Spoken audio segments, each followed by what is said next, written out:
Isang nakakakilabot na pasabog ang yumanig sa Senado. Nabulaga si dating Senate President Tito Soto matapos muling binuksan ni Senador Rodante Marcoleta ang matagal nang itinagong kaso na pilit inilibing sa kasaysayan. Bistado na ang mga sikreto at buong bansa nagngangalit sa kuryosidad. Sa gitna ng mainit na sesyon, walang takot na ibinulgar ni Marcoleta ang mga detalyeng matagal ng pinagtatakpan umano. Panahon na para mailantad ang katotohanan at singilin ang pananagutan. Maring sigaw niya habang nag-unahan ang mga senador sa pag-react. Ang ilan, napayuko at nanahimik. Ang iba na may todo depensa para kay Soto. Ngunit tila wala nang makakapigil. Bukas na ang Pandora's box ng lumang eskandalo. Ngayon, tanong ng publiko, hanggang saan hahantong ang pagbubunyag na ito? May muling mabubuhay bang investigasyon o ito'y mababalot na naman ng impluensya at kapangyarihan? Isang bagay ang malinaw, hindi na maitatago ang mga bahong pilit pinapalampas noon. Soto, nabulaga na at sambayanan nag-aalab sa pasabog.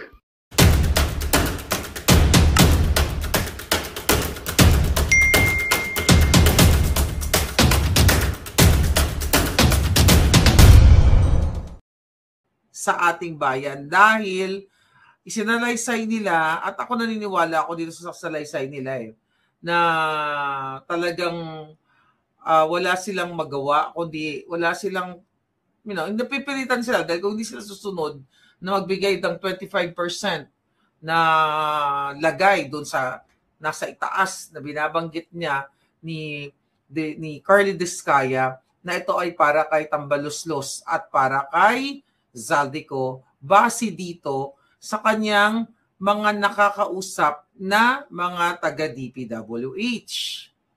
Alright? So, kaya nga sabi ko, ano pag ginagawa ninyo? Diba? Halos lahat ito, Kongreso, Senado, yung iba dyan, kasabwat. Talagang palubog na ang Pilipinas. Pero wala pa rin kayong ginagawa. So, pero napakaganda ng testimonya nitong mag-asawang Diskaya. Sabi ko nga, mga papalangga, nung binabato yung bahay nila, sabi ko, bakit binabato nyo? Bakit, sinugod ng mga ralistang mga kaliwa ang bahay ng mga Diskaya? Bakit hindi sila sumugod sa Malacanang? Bakit hindi sila sumugod sa bahay ni Tambaluslos at sa bahay ni Zaldico? Dahil hindi ito, yung mga contractor na yan, okay, syempre may mga iba dyan, ghost, yung iba dyan gumagawa talaga ng illegal, pero ang karamihan sa kanila ay talagang kailangan nilang sumunod dahil hindi nga sila mabibigyan ng project kapag hindi sila na hindi sila nagbigay dun sa mga nakakataas.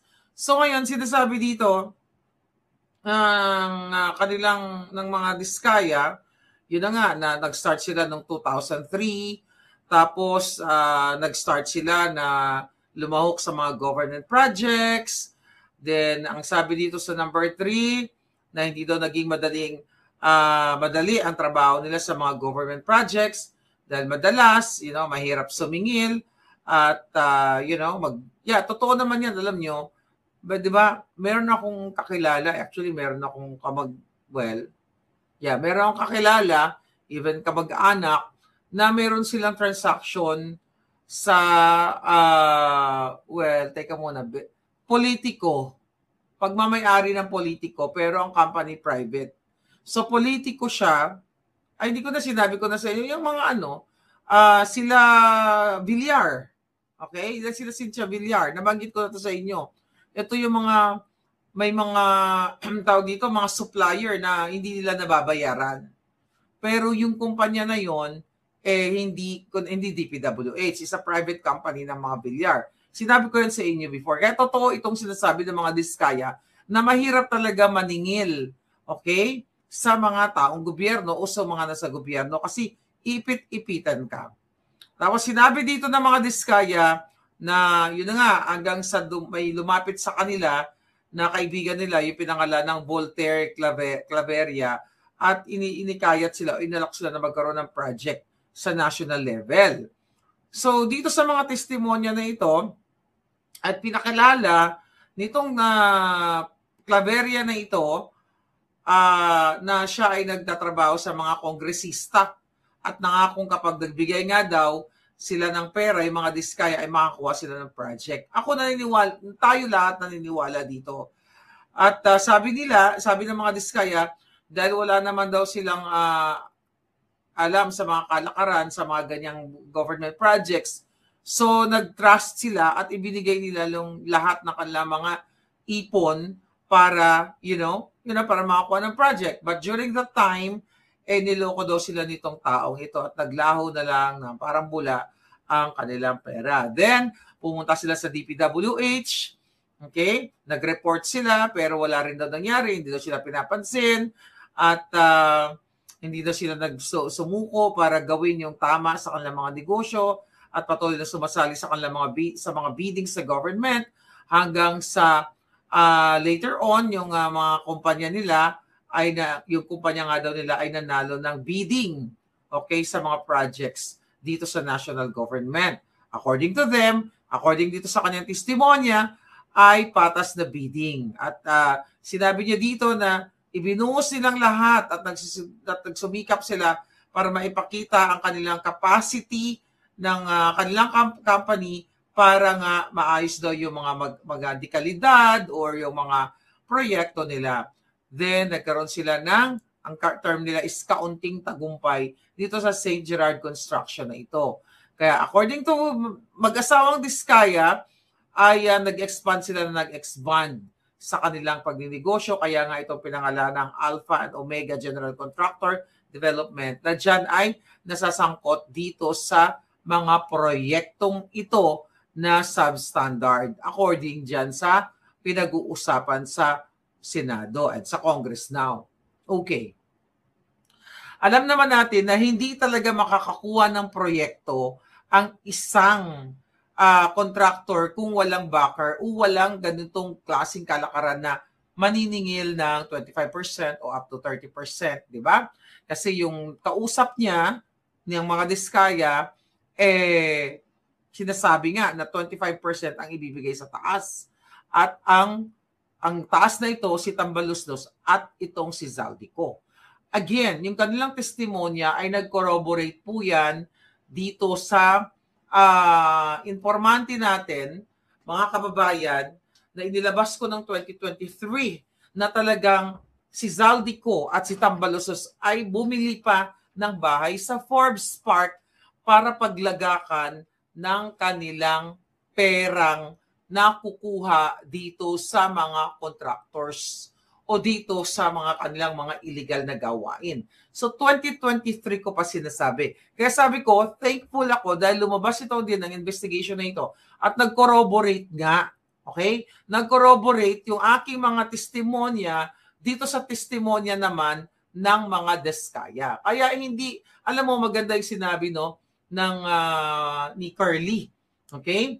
Hindi ko sinasabi, aminado naman sila. Okay? Na kailangan nilang sumunod, na kailangan nilang sakyan yung sistema. Pero kung titignan mo, okay? Kung titignan mo mga kababayan, hindi talaga, sabi nga ni Senator Marcoleta, di ba, na ang may passive, di ba, naghihingi sila ng protekta itong mga mag-asawang Diskaya na gagawin nga silang state witness. Tapos, ang sinasabi ni Senator Marcoleta doon na yung mga less guilty ba ang term doon, na mga katulad nila ay talagang posibleng pwedeng maging state witness. At itong mga most guilty, ito nga si Tambaluslos at si Zaldico at ang mga taga-DPWH ay yung mga yan, talagang hindi sila pwede maging state witness. Dapat sila ikulong. Dapat sila jetayin kung mayroong bitay. Di ba? Kaya sabi ko nga sa inyo, mga kababayan, habang nag-enjoy tayo syempre sa bakasyon natin, tuloy-tuloy ang ating pakikipaglaban, ipo-pull out ko lang uli itong Forbes Park issue na ito. Okay? Patungkol dito kay Zaldico. Right? Kay Zaldico, mga kababayan, Forbes Park. Dahil pinakita dyan ngayon pinakita dyan sa, I think sa Congress. Tama. Okay, tingnan. Wait a minute. Forbes Park.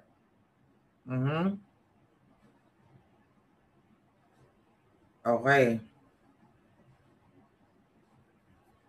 Okay, tingnan natin. Forbes part ni Zaldico. Okay. So mga kababayan, okay. Kaya nga sabi ko sa inyo, talagang nag-corroborate itong kwento ng ating informante na talagang etong si Zaldico at si Tambaluslos ay bumili nga ng bahay dyan sa Forbes Park para paglagakan ng tangkas-tangkas na pera. At pinakita dyan sa Congress ngayon, ongoing yung kanilang, medyo nakikinig ako, yung kanilang Senate hearing na talagang milyon-milyon ang nilalapag sa lamesa ng mga kontraktor ang binabayad sa kanila at pera ng bayan yun. Imagine ninyo, total of billions. Kaya no wonder, lubog talaga kayo sa baha. Okay? Malulubog talaga kayo ang buhay ninyo. Hindi porket kayo ay, hindi kayo, kahit hindi kayo makialam sa politika, kahit kayo ay, sabi ko nga, when you say neutral kayo, ayaw nyo makialam because you're not a political person. Meaning, duwag lang kayo o ayaw nyo talagang ipagtanggol ang katotohanan. Ayaw nyo ipagtanggol ang bayan kasi there's no such thing as neutral when it comes to corruption ng mga politiko.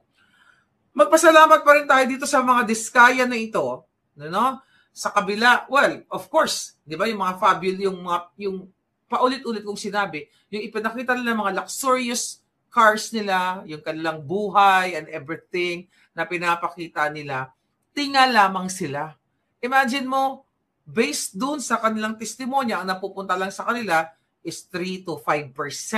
Then 25% to 30% napupunta dito kay Zaldico at dito kay Tambaluslos. So how much more ang hindi nyo nakikita? Ang hindi natin nakikita na mga extravaganza o mga luxurious life or living nitong mga ng mga politiko na ito. Kasi ang tinuligsa nyo lang, ang hirap, ang naging trending kasi in the past, yung mga anak ng mga contractor na sobrang bongga talaga yung kanilang mga pamumuhay, the helicopter. Siyempre lahat yan, lahat yan dapat makulong. Lahat ng nagnakaw sa bayan makulong. Pero bakit kayo nakatutok lang dito sa mga contractors na ito? 'Di ba? Diyan sa Congress, nakatutok lang sila ngayon si De Lima, si Tinio, basta yung mga demonyo diyan sa Congress, si Abante, talagang nililihis na nila ngayon ang issue papunta sa Duterte administration. At don't get me wrong, nung si Zaldico ay nasangkot sa Farmally sa mga overpriced laptop, panahon ni Pangulong Duterte. This is not about kung ginawa nila yung pagnanakaw, panahon ni Pangulong Duterte, panahon ni Gloria Arroyo, ni Noynoy, o panahon ni Marcos. Di ba? Ang pinag-uusapan natin dito, panagutin ang mga politiko, ang mga kongresista, yung mga hayop na ito. Pero hindi natin yan mapapanagot pag hindi kayo kumilos. Hindi nyo mapapagsay pa ulit-ulit na lang yan. Di ba? Wala si Zaldico dyan. Tapos recently, nag-deny sila na hindi totoo yan. Nag-deny din si Tambaluslos na hindi totoo. Kailan naman naaamin yan? Sa tingin nyo ba aamin yung mga putang inang yan? Hindi yan aamin. Hanggat hindi ninyo pinananagot yung mga walang iyang yan, walang aamin. At paulit-ulit na lang tayo. Ngayon, di ba? Ang pinag-uusapan ngayon dyan, papunta na sa mga Duterte. Nakita nyo, yung sa Kongreso, hindi na nila tinatanong yung involvement ni Zaldico at ni Tambaluslos. Ang tinatanong nitong mga hinayupak na ito sa kay Curly Diskaya, yung kung magkano yung mga na-accumulate nilang mga projects and income from 2016 to 2022. Di ba? So, pinutol na nila 2022 to hanggang sa kasalukuyan nitong nibangag na ito. Tinanggal na rin nila yung panahon ni Noynoy. So, nakafocus na sila ngayon sa mga Duterte.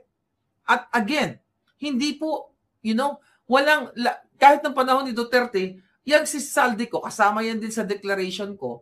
Actually, okay, my declaration dito kay Zaldico na ito, mga kababayan, kasama nga dito na pinresent natin sa Korte ng California ay Okay? Dito na itong si Saldico na ito at saka si Tambaluslos ay partner talaga sila. Ha? Partner talaga sila dito sa mga maanumalyang mga transaksyon. Mga jutang na talaga. Ano sabi ng mga Diskaya? Okay? Okay. Sabi ng mga Diskaya, sabi nila daw, dito sa kanyang declaration, dapat tanggapin namin ang realidad na dapat kaming magbayad sa mga mambabatas kung gusto pa naming magpatuloy na magkaroon ng projects sa gobyerno. Kung hindi, sabi dito, kung hindi, binabala nila na matatanggal sa listahan ang kumpanya namin at hindi na makakakuha ng anumang proyekto. At ako naniniwala ako dito sa kanilang testimonya. Ang sinasabi dito ng mga Diskaya ay hindi namin ginusto kailanman na magsama-sama sa ganitong sistema pero kailangan namin magpatuloy para sa pamilya at mga empleyado. Dahil sa aming paglaban sa mga tiwaling bidding, maraming beses naming naranasan na ma-disqualify ng bids and awards committee ng DPWH na hawak ng mga mambabatas at nagpupondo ng project. Totoo yun. At again, aminado naman ang mga Diskaya na nakipagsabuatan nga sila sa mga kongresista. Pero kung hindi kongresista, kung hindi sila Tambaluslos, kung hindi ang Bangag administration ang nag-i-impose nitong 25 to 30% or maybe more than that na mga kickback, mga kababayan, hindi naman hindi naman makaka-penetrate o hindi makakagalaw itong mga contractor katulad ng mga Diskaya. Okay? Katulad niyang si RA Pahati Construction. Mukhang wala pa dyan, ano? Pinanood ko yung late ako nanood kasi nga busy-busyhan ako sa ating bakasyon. Yung si RA Pahati na yan. Okay, yung Jella Pahati na sinasabi ko, kasabwat yan ni Sandro Marcos. Kasabwat yan ng mga bangag. Pero dyan sa Kongreso ngayon, inililiis na nila yung issue, papunta na kay Duterte. Okay? Papunta na sa mga Duterte. Inaalis na nila itong si Saldico, itong si Tambaluslos, itong mga kongresista. Dahil sabwat, my God, sabwatan yan sila. At sinasabi ng mga Diskaya, hindi daw nila ginusto na mapasama sa ganong klaseng sistema. Pero kailangan daw nilang magpatuloy para sa pamilya empleyado dahil nga daw, sinasabi nila dito dahil naiipit, okay? Dahil naiipit na yung kanilang mga negosyo, lumulubog na daw sila sa mga utang at yung kanilang mga companies ay talagang nasa peligro na at yung buhay ng kanilang mga pamilya kaya daw napilitan silang makisama sa kalakaran kahit labag daw sa kanilang kalooban. At yan ang realidad. At sinasabi ng mga Diskaya na paulit-ulit silang ginagamit ng mga nasa pwesto sa sistemang bulok at wala daw silang magawa dahil kung hindi, alright, sila makisama, gagawan sila ng problema, yung mga project nila, i-award instead na i-award sa kanila, ay anong mangyayari? Bibigyan sila ng problema at, ito ay sa pamamagitan daw ng mutual termination para magkaroon ng right-of-way problem na parehong nagdudulot na hindi matuloy ang implementation ng kanilang project. Ngayon sinasabi dito, after daw nilang manalo sa mga bidding, may mga opisyal ng DPWH ang lumalapit sa kanila para humingi at kumuha ng mga porsyento sa kanilang proyekto. Alright? Sinasabi ng mga Diskaya na meron silang ledger about it. Tinatanong dun sa Congress, meron ba kayong pinapirma na o nagbigay ka ng 25%, let's say kung ilang milyon yung 25% na yan. Ang sinasabi nila meron silang personal record pero wala silang permado na receive ni Tambaluslos o ni Saldico. Ba't naman pipirma yan? 'Di ba? O nung itong Alcantara, yung DPWH engineer, 'di ba? Director. Ngayon, ang pinapakuha ng pera mga drivers. Okay? So, hindi yan pupunta na sila ang kukuha ng pera. Siyempre, meron silang mga bagman. Di ba? So naniniwala ako dito sa sinasabi ng mga diskaya. Ang sinasabi na ang hinihingi nilang porsyento ay hindi nga daw bababa sa 10% at umaabot sa 25% na naging kondisyon para hindi daw maipit yung mga implementation ng contract. Okay? At ito daw ay binibigay nila ng cash.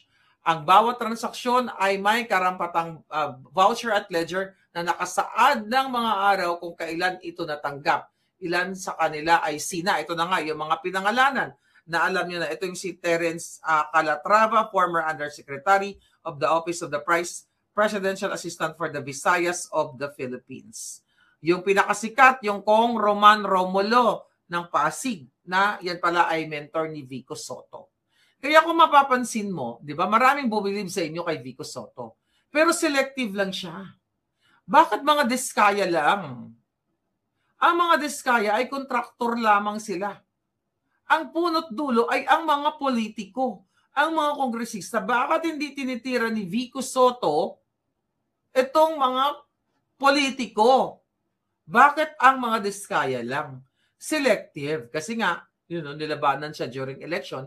Kaya wala rin talaga tayong maaasahan. Dahil itong mga akala natin, bumilib na kayo, ang galing ni Vico Sotto dahil inilabas niya yung mga diskaya. Pero you have to open your mind. Make up your mind. Open your hearts, mga kababayan, na ang punot dulo ay ang Marcos Bangag administration. Si Lisa Tanas, si Marcos Jr., si Saldico, at si Tambalusdos. Kaya nga ako kinasuhan ng mga putang inang yan. At nakalagay nga yan sa declaration ko, mga kababayan. Where's my declaration? Okay? Ang declaration ni Palangga, Maharlika, in the past, okay? Mga kababayan, natin to. Sinabi ko na yan sa inyo. Okay, ayan. Ito. Sinabi ko na yan sa inyo, mga kababayan, ang mga pasabog na yan na ang ginawa ni, ayan ito, na even yung mga, yung mga inilalabas na mga balita or mga article patungkol dito sa SunWest Development and Construction Corporation na ito. Alright? Mga kababayan na pagmamay-ari ni Elizaldico at ng kanyang pamilya, okay, ay nakasecure ng 1.3 billion in contracts to supply personal protective equipment and ito nakalagay dito. And SunWest also secured the laptop contract for the Department of Education. This was 2019 to 2021. Kasama yan, sabi ko kasama yan sa aking declaration dito sa kaso laban kay Saldico. Ang kinasasangkutan ng kanyang kumpanya na paulit-ulit paulit-ulit kong sinasabi sa inyo noong 2023 pa. At according to our informant na yung mga binabayad sa kanilang lagay ay napupunta dyan sa bahay nila sa Forbes Park, which is inamin din ni Saldico sa kanyang declaration. Sa kanilang declaration mag-asawa ni Mylene Ko, okay na kung makapag-shopping galore, di ba? Sa Paris ay talagang grabe. Sabi nga ng informante ko, nakalagay, binabasa ko yung declaration ko, na yung mga high-end store ay pinapasara, exclusive. Magandang balita ang hatid namin sa inyo ngayong araw. Sa pagtatapos ng aming balitaan, nagbigay kami ng mga mahalagang impormasyon. Maraming salamat sa pagtutok at pagsuporta sa aming programa. Huwag kalimutang manatili sa mga susunod na araw para sa mga bagong balita at mga kwento na dapat nating abangan. Mula sa Boses ng Masa, magandang araw, Pilipinas!